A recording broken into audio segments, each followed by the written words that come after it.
Hello, everyone. Welcome to this podcast of English. And today I'm going to be your host. And today we are going to discuss something very important in the learning of English. It's called prepositions. So get ready. We are going to focus in many examples and the types of prepositions that are in English: on, at, in, under, between, and so forth. So pay attention and be ready for this video podcast.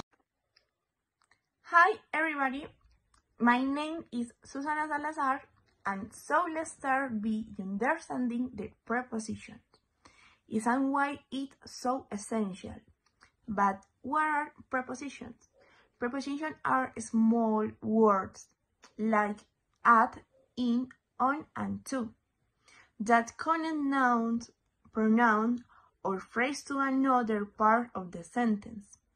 Prepositions give us important detail about time, direction, cause, and even how something happens. Without prepositions, our sentence will be vague and confusing. Think of prepositions as the glue that holds sentence together. Imagine if you wanted to say, the book is on the table, but you didn't use a preposition. It would use be the book, the table. You lose the sense of where the book is. That is why prepositions are so important. They bring clarity and precision to our sentence. Now, let's break prepositions down into 6 key categories and look at how we use them in daily life. Tip 1. Prepositions of place. The first category is preposition of place, which tell us where something is located. Common prepositions of place include in, on, at, under, behind, between, and next to. These are essential when describing where something or someone is positioned. Let's look at some real-life example. The coffee shop is on Main Street. This tells you the location of the coffee shop. She is sitting at the desk. The desk is the specific place where she is located. There is a painting on the wall. The painting is on a surface where the wall. The dog is hiding under the table. The dog is located is beneath the table. They are standing between the two trees, positions in the middle of two objects. Imagine you are walking around your neighborhood and someone asks you where a popular coffee is. You might say, it's next to the bank, or it's in the shopping center. These are prepositions that clearly define where things are. Without them giving direction will be almost impossible. One trick point for learning is the difference between in, on, and at. Use in for large areas or enclosed space. She is in New York. I am in the car. Use on for surface. The book is on the table. She is on the bus. Use at for a specific location. Meet at the corner. I am at home. Type 2. Preposition of time. Preposition of time describe when something happens. These are also incredibly common in daily conversation and include prepositions like at, on, in, before, after, and during. Here is how you might use them. Let's meet at 7 p.m. at a specific time. The party is on Saturday, a specific day. I usually go to the gym in the morning. General time periods: morning, afternoon, evening. We need to finish the project before Friday. An event happening earlier than a specific time. A great way to remember how to use in, on, and at for time is like this. In is used for non-specific periods like months, years, seasons, and parts of the day. In April, in 2020, in the evening. On is used for specific days and dates. On Monday, on my birthday, on the weekend in American English. At is used for a specific time at 6 a.m., at noon, and midnight. Now, think about your typical day. Your mind say, I wake up in the morning, have breakfast at 8 a.m., go to the work at 9 a.m., and I come home at 6 p.m. Notice how each preposition gives a clear indication of when these activities happen.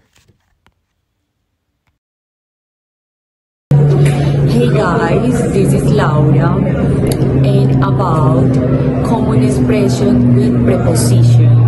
Now let's explore some common expressions that use preposition. These combinations are beautiful, useful, and will help you sound more natural with speaking English.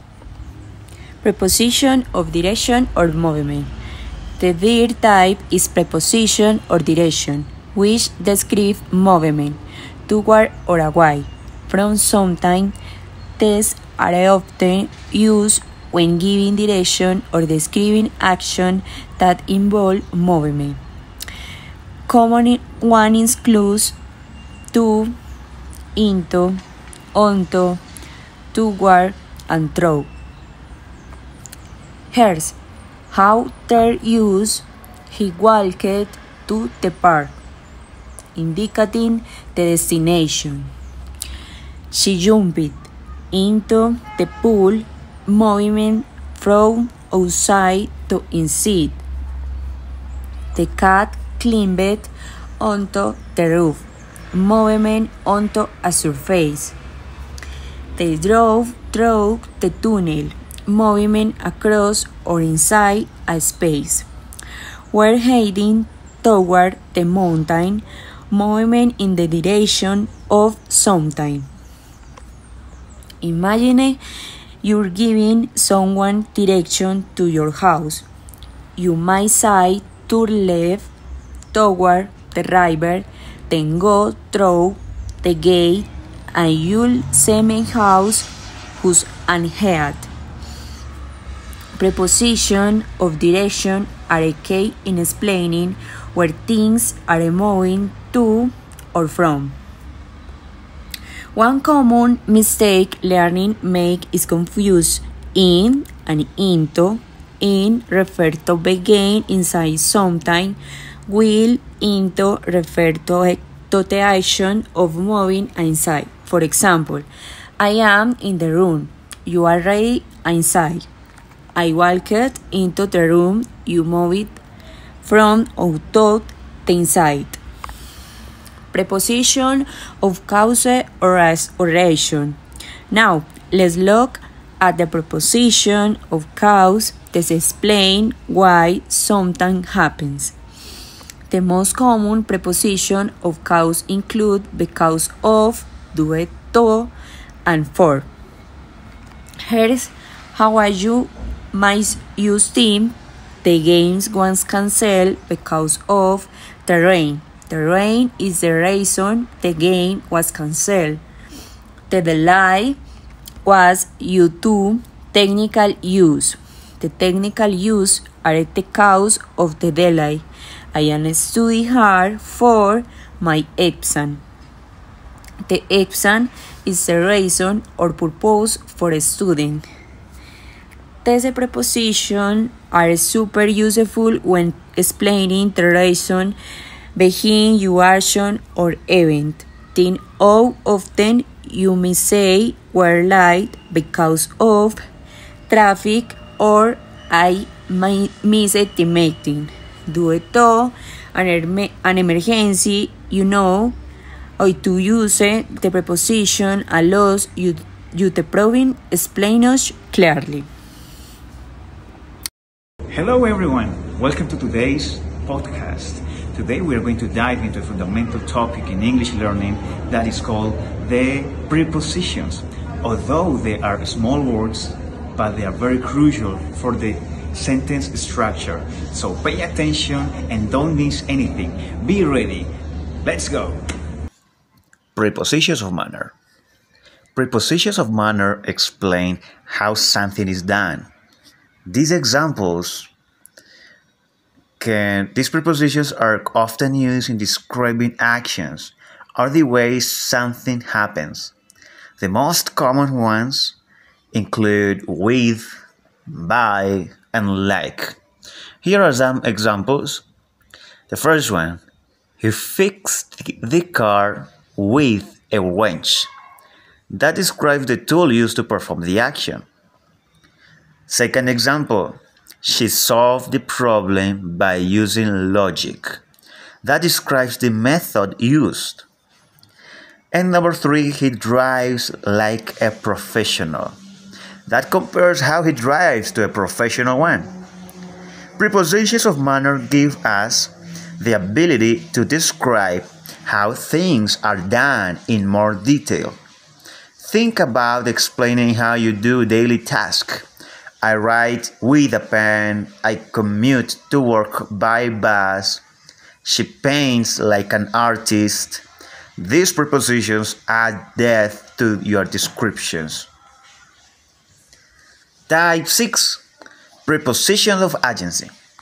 Finally, we have prepositions of agency, which indicates who performs the action in passive sentences. The two most common prepositions of agency are by and with. For example, the book was written by J.K. Rowling, indicates who performed the action. The package was delivered by the Postal Service. The Postal Service is the agent of the action. Number 3, the sculpture was created with great care. Indicates the method or how something was done. These prepositions are particularly important in passive constructions, where the focus is on the action itself rather than who performed it. For example, instead of saying J.K. Rowling wrote the book, we can shift the focus to the book. The book was written by J.K. Rowling. Conclusion. And that brings us to the end of today's deep dive into the world's prepositions. We've explored the 6 main types: prepositions of place, time, directions, cause, manner, and agency, and how they function in real life. Everyday examples. Prepositions are often seen as tricky, but with practice and attention to how they are used in context, they become much easier to master. Remember, prepositions are like the little gears that. Thank you very much, and be ready because right now we are going to do some good activity. Welcome. So, in today's activity, we are going to solve the following questions in Thanksgiving prepositions. The first one, the pancake is dash the table. I will give you 5 seconds to think the answer.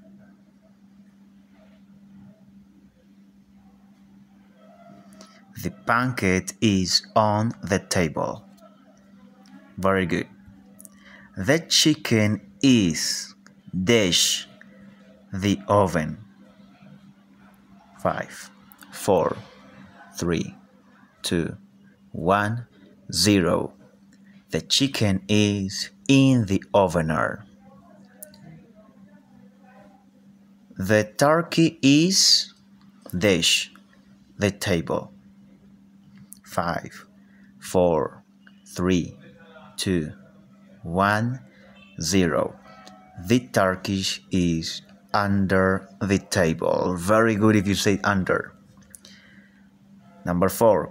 The turkey is dash the tree. 5, 4, 3, 2, 1, 0. The turkey is beside the tree. And the last one, the pumpkin is dash the corn. 5, 4, 3, 2, 1, 0. The pumpkin is between the corn. If you say that alright, give yourself a congratulations. Thank you very much for participating. Thank you very much for listening to this video podcast. Have a wonderful day.